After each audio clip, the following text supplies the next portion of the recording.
Welcome back. All right, so before I'm done for tonight, before I go have a shower, as I just got home from playing street hockey for 3.5 hours, so yeah. Anyways, need a shower.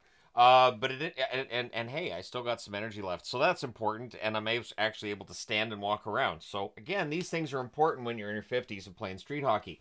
So I had this board halfway done, and I thought, all right, well, the waiver wire stuff I'll save, and then we'll see what happens tonight. And boy, some stuff happened tonight. So we'll go through the waiver wire stuff in black first, and released from a PTO that's on the board as well. So Vegas busy with the throwing players onto the waiver wire today. Robert Haig, I mean, it's possible he gets picked up. I doubt it. Everybody who was waived yesterday, they cleared. Morelli, Quinney, Mayo, Burke, that's Cal Burke, Geertsen, Denisenko, all waived. And it's not that long ago that Denisenko was seen as a pretty good prospect, and now he's on the waiver wire.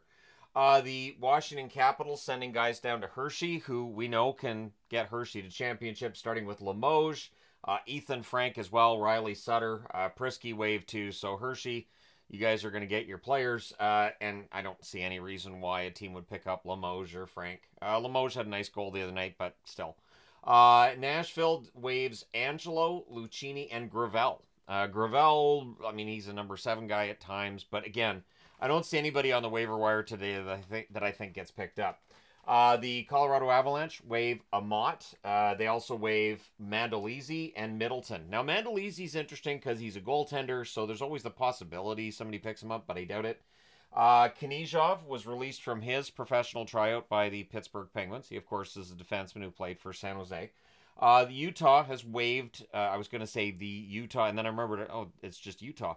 But the Utah Hockey Club, there you go, they waived Sokolov, so he was picked up from Ottawa in the offseason. Unique still with Ottawa, of course. Tice Thompson waived by the New York Islanders. He is the brother of Logan and Tage Thompson.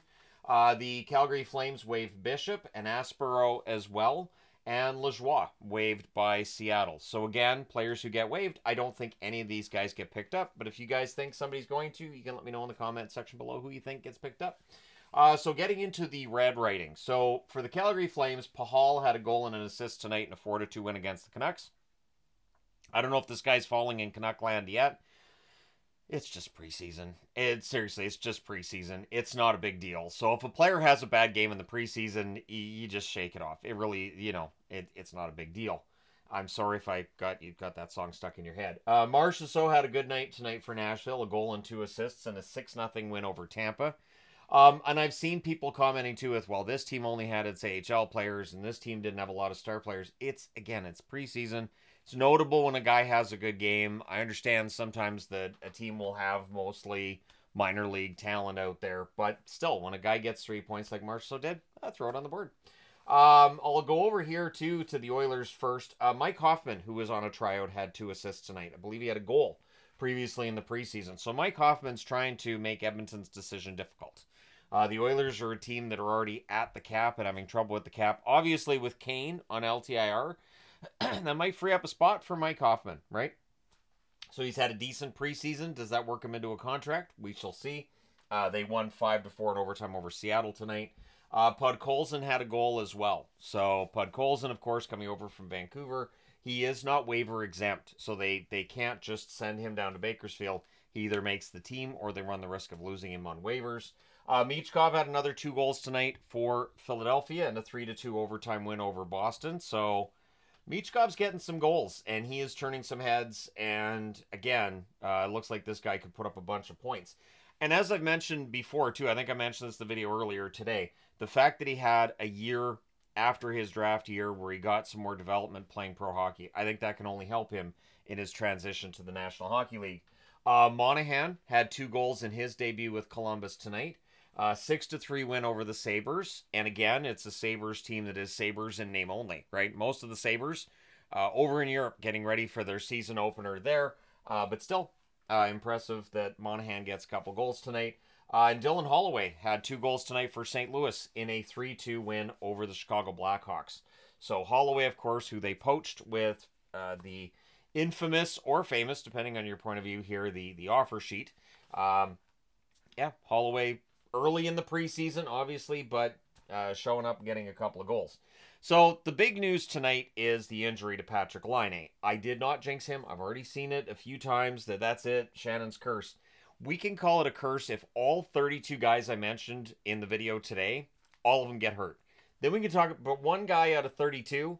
And again, with Patrik Laine, obviously upset once he got hurt, and it's a knee injury, and it did not look good. Montreal not giving an update on how long he's going to be out, because I don't think they know. When it's a knee injury like that, I'm pretty sure that's going to swell up. And so, from what I've seen, very often you have to wait till the swelling goes down before you know how much damage has been done. And again, I don't know what the situation is with Laine's knee or what the nature of the injury is, but from what I've heard and seen, my guess is it's ACL, MCL, or both. But hopefully it's not as bad as it looked. I do not jinx players. If I had any kind of hockey powers, your Stanley Cup winners would be different every year. Reinbacher got injured tonight as well. So in the midst of what happened with Laine and the concern about Laine's health and going forward, whether or not he's going to play, Reinbacher getting hurt, not optimal for Montreal either. I don't think Reinbacher was necessarily going to make it onto the Montreal roster, considering all the young defensemen they already have there. But he's not going to be happy if he's not able to make more of an impression during preseason games, right? Again, for the young guys, these games are a little more important than for the veterans. Veterans can play, however, they're still going to make the team. They're not going to cut a guy who's making $5 million because he had a bad preseason, but they will cut young guys who get hurt, young guys who don't necessarily have a great preseason because they have their roster. I've always envisioned that a general manager over the summer does his additions and everything, and he has a good idea of what his roster is going to look like in the fall. And so if you're going to make a general manager change his mind, you really have to stand out. So that's the situation with rookies very often. Both Boqvists got on the score sheet tonight for Florida. Both Jesper and Adam Boqvist with goals in a 5-2 overtime win over Carolina. So that's fun. And again, I'm not overly concerned with who did or didn't play. But I think picking up the Boqvists, right now it looks like that was a good move by Florida. They're smart when it comes to their pro scouting, and it looks like they got a couple of hits here. If Adam Boqvist finds his game in Florida, he's going to be a steal. He's a young defenseman, and at times he's looked very good. At times he's not looked very good too, but at times he's looked excellent. So we'll see which Adam Boqvist shows up more often than not this year for the Florida Panthers. Toronto. So, of course, Toronto was playing Montreal, and in the 2-1 win against the Habs by Toronto, Nick Robertson scores 2.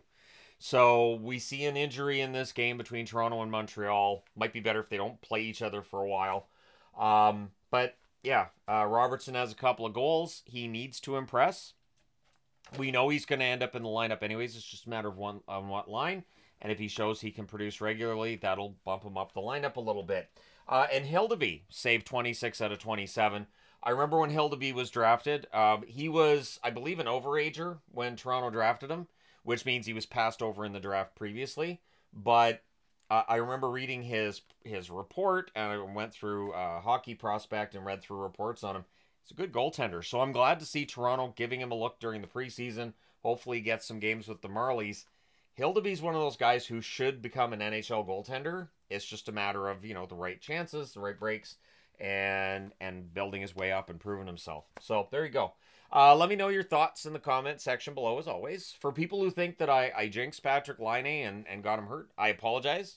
Obviously, I'm mentioning him in a video here, so there's that, but I did mention him in the video earlier today. And honestly, I really want to see Laine not out of the lineup for very long. I would love to see him have a big bounce-back season with Montreal. But if he's going to miss a significant amount of time, that could hurt Montreal's chances in terms of their goal scoring, right? So we'll see. But let me know your thoughts. Hit like and subscribe if you haven't done so already. I'm going to go have a shower, watch some TV, and be done for tonight. But again, for people who came out and played today, thanks for coming out. We had a lot of fun with the meetups this year. It was great. I tried to have them as frequently as I could.